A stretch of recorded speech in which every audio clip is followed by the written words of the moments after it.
please invite here on stage again to give his message. As we now come to the special moment where we will hear the special message of our dear Yorme.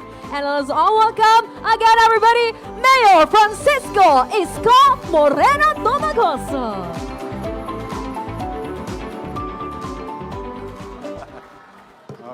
Ay, maupo po kayo. Magandang gabi. Una, salamat sa Diyos. Sana hindi umulan. Wala akong bituin. Pero mamaya, pagbukas natin ng ilaw, kikis na pa mga ilaw na para bang bituin sa lungsod ng Maynila. Sa ating PhilPost, Postmaster General, thank you very much. Napaka-sweet naman nila. Talagang dito nila ginawa sa lungsod ng Maynila itong ating stamp, no? Nativity stamp. Thank you very much. Palakpakan natin ang PhilPost. Sa ating Vice Mayor Chia Atienza, mga konsehal ng Maynila, at mga bisita namin sa iba't ibang pribadong sektor at ang ating nanalong congressman pero hindi pa nakaupo, Congressman Joey Uy. Binoto ng tao. Congratulations sa iyo. Ako naniniwala sa mga taga 6th District, ikaw ang congressman ng taong bayan. Sa ating pong DOT family na nandito at iba pang ahensya ng gobyerno sa nasyonal. At sa mga kabataan, mga nanay, tatay, at magandang gabi sa inyong lahat. Ayoko na pakahabaan kasi mas gusto ko buksan muna yung ilaw. At makita nyo na yung sandwich. Sandwich ba yun? Saka Jejun. Ayun, mukhang inaabangan ng mga kabataan. But ito ay handog sa inyo ng pamahalaang lungsod ng Maynila upang ipaalala pa rin sa atin. Katulad ng sinabi ni Postmaster kanina, marami naging hamon sa buhay natin, lalo na itong 2 quarter ng taon na ito. Pero 20 araw na lang, 20 araw na lang, may raraos na natin ng 2025. Akalain mo, no? Kaya, sa diwa ng Pasko, na pinaalala sa atin ng ating mga magulang ay 2 bagay. Una, ano madalas sinasabi sa atin ng mga matatanda natin? Magbigayan sa araw ng Pasko. Pangalawa, ano sinabi ng mga matatanda natin? Magmahalan. And I think I'll go to the second part. Magmahalan. You know, what happened in the past weeks and a few months ago is highly unacceptable. That's the truth of the matter. May mga tao at bagay na talagang hindi katanggap-tanggap sa atin.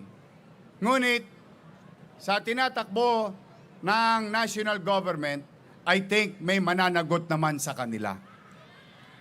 And they should. Now, moving on. Yung diwa ng Pasko na sinasabi ko'y pagmamahalan, we should stop hating each other because of our indifferences in politics. Dahil iba-iba tayo ng kulay. Pink, yellow, white, green, red. Yan ay kulay lamang ng mga politiko, hindi kulay ng buhay natin. And at the end of the day, pagtiklop ng araw, uwi tayo sa kanya-kanyang tahanan natin at pamilya natin. Wala tayong ibang asahan kundi ang sarili natin, ang pamilya natin, at ang pamahalaan na sana magtagumpay. Huwag nating ipanalangin anumang bahagi ng pamahalaang nasyonal o lokal na sila ay masawi, sapagkat ang kasawian ng pamahalaan ay kasawian ng mamamayan. We, Filipinos, no matter what happened, hayaan natin managot sila, but we, as Filipinos, we should not separate, segregate, because of some political beliefs of some or a few, literally a few, individuals for them to gain politically. We should gain and excel from our field of undertaking to better your life. We should continue to wish that in 2026, there will be better days for the people of Manila and the people of this country. Yun sana ang maalala natin sa Paskong ito. Patuloy tayong mag-unawaan at hayaan na natin ang mga politika nila. Sa 2028 na lang natin sila harapin. Hayaan natin ang taong bayan na magpasya. Ngunit sa ngayon, ang kailangan natin sa isa't isa, magmahalan, mag-unawaan. We should not divide ourselves, our family, our community. We must unite to a common goal. Better life for our people. That is the job of the government, whether national, whether local. Kaya po, sa Maynila, kung mapapansin ninyo, sino una kong pinatawad? Love you, Isko. Pansinin ninyo, sino una kong pinatawad? Yung mga nagsalita ng masakit sa akin sa politika. Lahat, pinatawad ko sila. Huwag lang silang aabuso sa panahon ko. I will not tolerate it. Pero, I move on fast. Kaya nakakakilos ako ng mas maraming oras doon sa tunay na suliranin ng pamayanan ng mamamayan. Eh kaysa naman ipangibabaw ko yung hapdi at sugat na nagawa sa akin ng mga kalabang ko sa politika.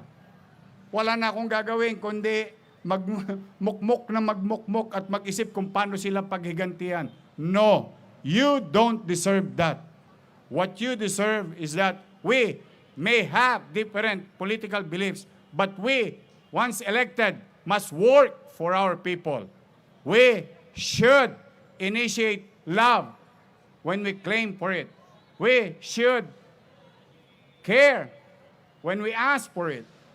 Kami na, sa amin na magsimula. Kaya gusto ko po, natatapos na rin naman itong 2025, lahat na yata ng dilubyo. Sinuong natin, pati baha.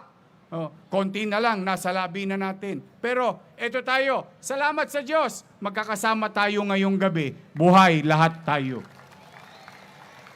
Mahirap ang buhay, pero still, we're breathing. Tomorrow is another day for everyone. But tonight, we celebrate. We always remember yung payo sa atin ng ating mga magulang. Pagbibigayan, pagmamahalan, diwa ng Pasko, dito sa Maynila at sa bawat Pilipino. Kaya po sa inyong lahat, pumanatag naman kayo, bagamat tayo tumutukod at said na said, huwag kayong mag-alala, magsisinop ako, pipilitin kong magbuti na maitawid ang 25 para sa 26, sana gumaanggang naman ang pamumuhay natin. So, Merry Christmas! Happy New Year! At pagpalain nawa kayo ng Pong May Kapal. Sabay-sabay, Manila! God first. Thank you.